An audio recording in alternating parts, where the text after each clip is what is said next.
नमस्कार, आदाब, सत श्री अकाल। आपका स्वागत है चौकस Bharat present the weekly wrap up show. यहाँ आपको मिलेगी पूरी हफ्ते भर की खबरें विद सम मनोरंजन। मैं हूँ आपका होस्ट अभय। चलिए शुरू करते हैं पहले सेगमेंट से।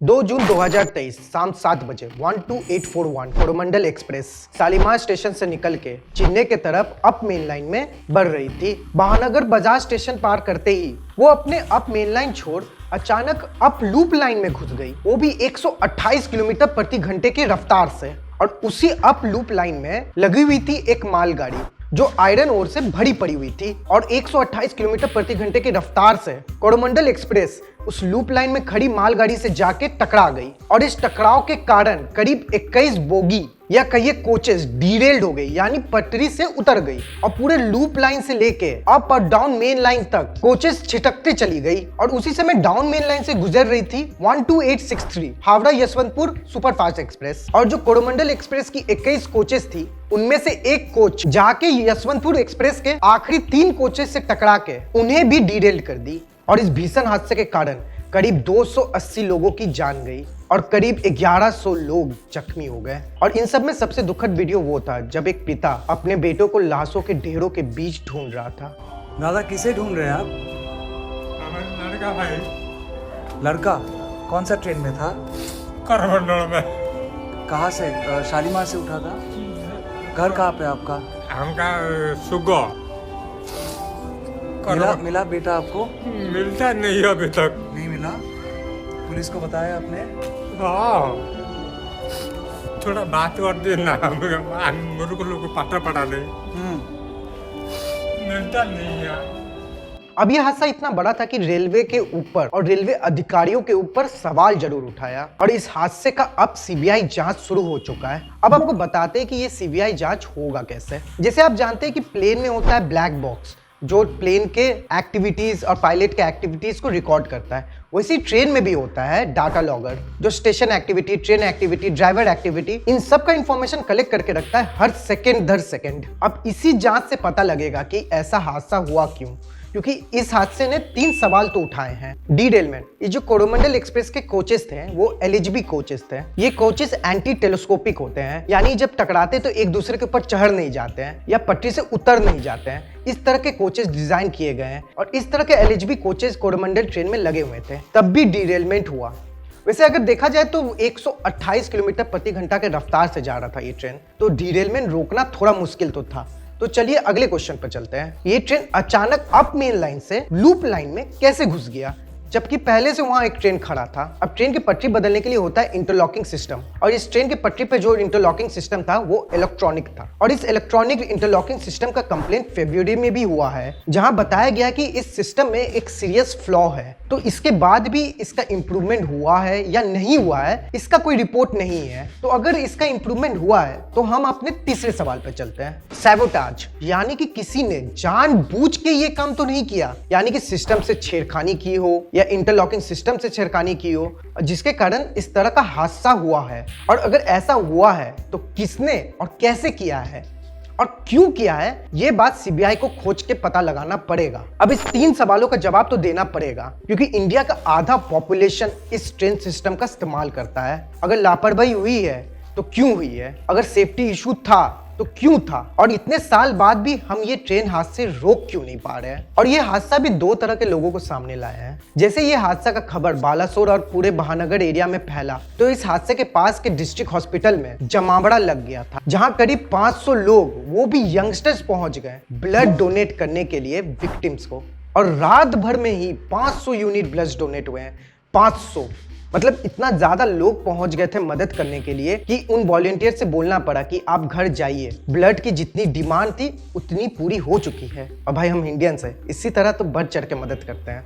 और दूसरी तरफ निकम्मे इंटरनेटर लोग। एक द क्विंट के आर्टिकल के मुताबिक कुछ महान इंटरनेटर्स इस हादसे पे कॉन्स्पिरेसी थ्योरी बना रहे थे। Conspiracy against Hindus. मोहम्मद शरीफ अहमद नाम है स्टेशन मास्टर का। Sharif plus mosque plus Friday. पहले आपको कंफर्म भी कर देते हैं कि मोहम्मद शरीफ नहीं नाम था स्टेशन मास्टर का, वो कोई मुस्लिम कम्युनिटी से बिलोंग भी नहीं करता था। मतलब इस तरह के घिनौने लोगों को मैं क्या बोलूं।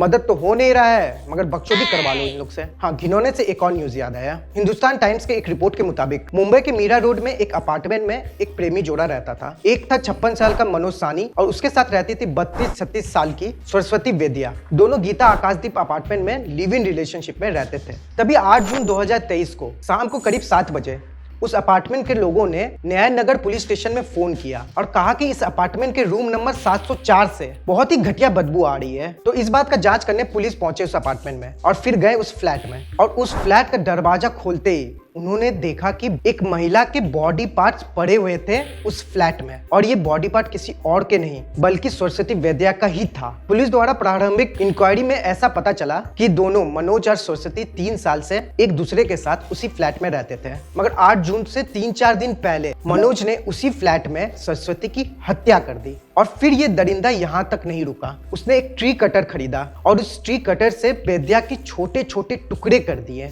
और वो इतना तक भी नहीं रुका, उसने वेदिया के छोटे छोटे बॉडी पार्ट्स को कुकर में डाला और उसे बॉईल करता और फिर प्लास्टिक बैग में बांध के उसे डिस्पोज करता या तो कुत्तों को खिला देता। अब क्या कहें ऐसा घिनौना आदमी के बारे में। फिलहाल अक्यूज मनोज पुलिस की हिरासत में है और पुलिस जानने की कोशिश कर रही है इस मनोज हैवानी दरिंदे ने ऐसा क्यों किया, प्यार से साइकोपाथ तक कैसे चला गया। और ये हत्या 1 साल पहले हुए श्रद्धा वॉकर के हत्या के यादों को ताजा कर देता है, जहाँ इसी तरह आफ्ताब श्रद्धा को हत्या कर उसके बॉडी के छोटे छोटे टुकड़े कर जंगलों में फेंक आया था। ऐसे लोगों को सजा नहीं दो ना, इन सब के साथ वही करो जो वो इन मासूमों के साथ किए, दोबारा से वही चीज दौड़ा दो उन लोग पे। उन्हें भी तो अंदाजा हो कि किस खौफ और किस दर्द से और किस तरह से वो तड़प तड़प के ये मासूम सब मरे हैं सिर्फ इनके हैवानियत के कारण। सजा से याद आया, एक और न्यूज है लखनऊ से। ये जेल गैंगस्टर संजीव महेश्वरी जीवा डॉन टर्न पॉलिटिशियन मुक्ता अंसारी के एसोसिएट। टाइम्स ऑफ इंडिया के एक आर्टिकल के मुताबिक जीवा को लखनऊ के SC/ST कोर्ट में लाया गया था 2015 के अटेम्प्ट टू मर्डर के केस में। तभी एक 24 साल का विजय यादव उसी कोर्ट रूम में मौजूद था लॉयर के वेश में, और करीब 3:50 में विजय यादव ने अपना पिस्तौल निकाला और जीवा पर तानते हुए 5-6 राउंड गोलियां चला दी और संजीव माहेश्वरी जीवा की हत्या कर दी। कोर्ट, जज, लॉयर, पुलिस प्रशासन सबके सामने। अब विजय यादव की फायरिंग के कारण एक 3 साल की बच्ची सहित 2 कांस्टेबल को भी बुलेट इंजरी आई। अब जो 3 साल की बच्ची को जो बुलेट इंजरी आई उसके कारण उसका एक तरफ का लंग पंचर हो गया था, तो उसे जितना जल्दी हो सके हॉस्पिटल ले गया गया और फिलहाल वो बच्ची क्रिटिकल कंडीशन से बाहर है। और यूपी के CM योगी आदित्यनाथ जी भी उस बच्ची से मिलने गए थे हॉस्पिटल में। आइए ना हमरा बिहार में। ये खबर पढ़िए, ये खबर 7 जून 2023 को आई थी, मगर इसके पीछे आपको पूरी कहानी बताते हैं, ध्यान से सुनिएगा। पटना के जगनपुरा में एक अपार्टमेंट के 2nd फ्लोर पे bank loan recovery officer Rupesh Kumar रहता था। अब वो जिस बैंक में काम करता था उसने एक महिला अपराजिता सिंह को कॉन्ट्रैक्ट बेसिस में वहां नौकरी दिलाई।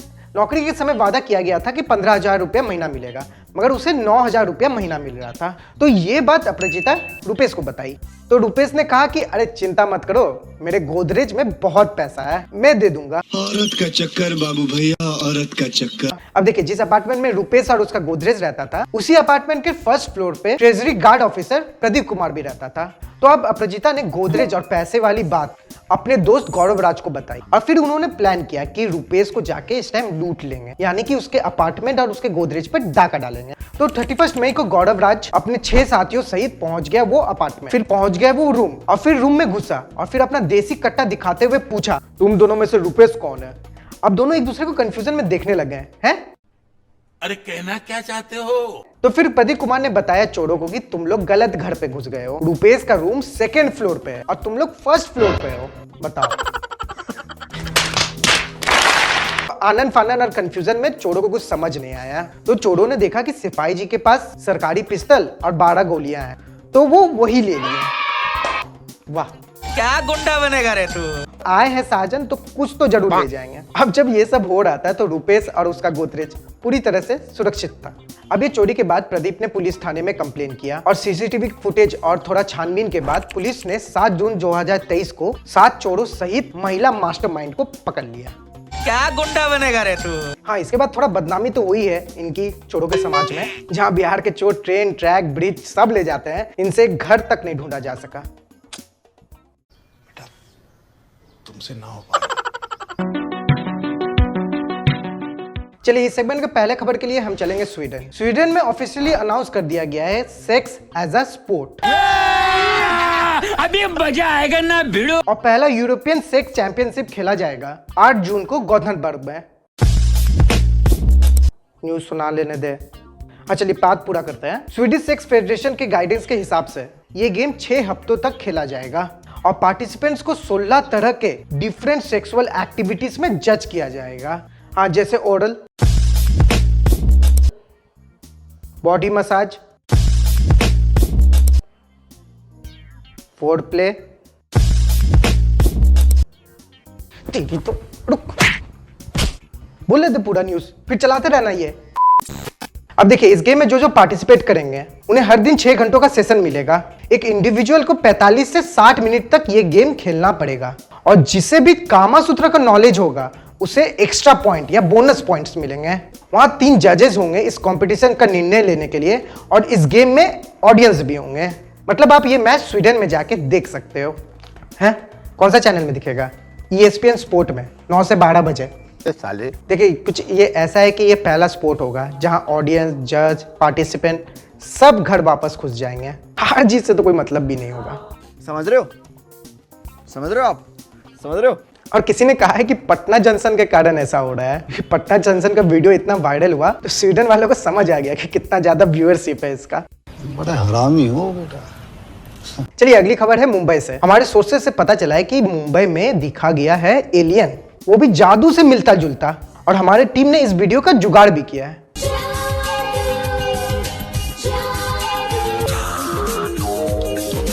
मैं परेशान हो गया इस टीम से। अरे कुछ ढंग का चीज ले आओ कभी। पता नहीं इस बार क्या अवतार और जादू नियर कपड़ा पहन के घूम रही है। इनके साथ ये फीचर है कि आप इसको किसी भी सामग्री के साथ सर्च कर सकते हो सर्च इंजिन में। आपको वो सामग्री वो पहने हुए दिख जाएगी। उर्फी जावेद आइसक्रीम, उर्फी जावेद ताला चाबी, उर्फी जावेद मोबाइल, टोकरी, रस्सी, मच्छरदानी, कुछ भी कर लो मिल जाएगी पहने हुए। चलिए इस वीडियो को एंड करते हैं एक सवाल से कि समझिए आपका 100 के सब्सक्राइबर पूरा हुआ तो आप कैसे सेलिब्रेट करेंगे?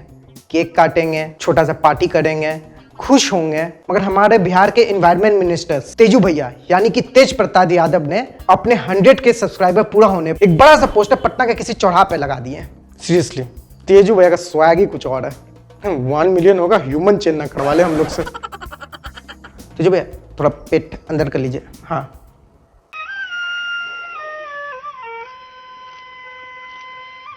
अगर आपको ये वीडियो पसंद आया तो लाइक कर दीजिएगा, अपने फैमिली, फ्रेंड, गर्लफ्रेंड सबके साथ जरूर शेयर कीजिएगा और ऐसे ही इंटरटेनिंग के साथ न्यूज़ देखने के लिए चौकस भारत को सब्सक्राइब कर लीजिए और हमें ट्विटर, फेसबुक, इंस्टाग्राम पर फॉलो कर लीजिए। अरे निकम्मो, स्वीडन जाने के लिए पैसा भी होना चाहिए। यहाँ बगल गली में नहीं है स्वीडन, 7 समुंदर पार है।